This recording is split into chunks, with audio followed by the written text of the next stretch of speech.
So in a few of my videos, I talk about the relationship between potassium and blood pressure, but I had someone recently ask, why does potassium help lower blood pressure?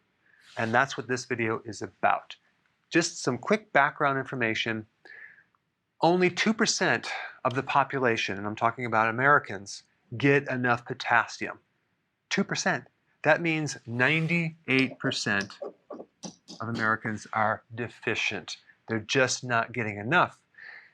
Most of them don't know that they need a lot. They need about 4,700 milligrams a day to achieve the RDAs for potassium. And I'm not talking about bananas, because bananas only have about 300 milligrams. So you'd have to consume a lot of bananas to achieve this. And then the problem with that is all the sugar that comes along with it. But mostly you're going to get your potassium from leafy greens, certain vegetables. The problem with that is an average American only consumes 1.5 cups of veggies per day, when they actually need about 7 to 10 cups. But realize when I'm talking about 7 to 10 cups, I'm talking about like loose lettuce. I'm not talking about concentrated like broccoli, for example, or cauliflower. This would be for leafy greens. So if you're going to do something more dense, maybe you do 4 cups, something like that. And also, if you chop this up and cut this down, this is going to come down a lot less because you're actually making it more dense. But the point is that the more vegetables that you eat, the closer you're going to get to this amount. You can also get potassium from fish and some meats and nuts, and definitely avocados. That's a really good source. Most people just don't get enough potassium from their diet. Also, when you consume refined carbohydrates, both in grain carbohydrates and sugars, you'll deplete your potassium even more. When you're under stress, you deplete your potassium. When you take a diuretic, you deplete your potassium. There's many different ways that people end up being deficient in potassium. If we take a look at sodium, the opposing mineral, 90% of Americans are consuming too much of sodium.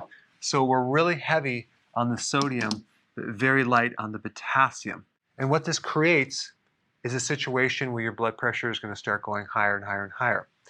Potassium in general has a diuretic effect. It's going to get rid of fluid. Potassium causes the smooth muscle in your arteries to dilate.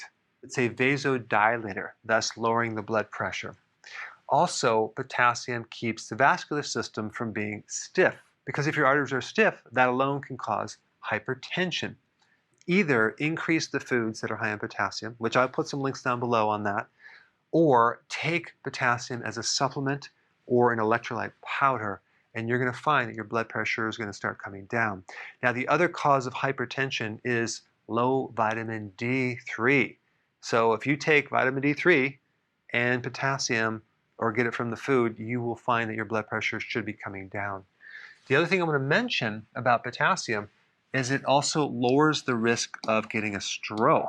And the way that that occurs is that potassium directly affects the consistency of blood. It reduces clotting, as in blood clots. Potassium can kill 2 birds with 1 stone. Of course, that's not the best analogy, but it can actually help reduce hypertension and decrease the risk for a stroke. Hey, we're back. With another amazing recipe. No grains, no sugar, totally keto. There's no suffering in keto. Absolutely not, Karen. And it's an immune system builder. Absolutely. You have to check this out. I think you should hurry up, watch the recipe, and make it yourself. It's just so easy to be keto. But is it simple? It's super simple. We hope you enjoy making it as much as we are enjoying eating it.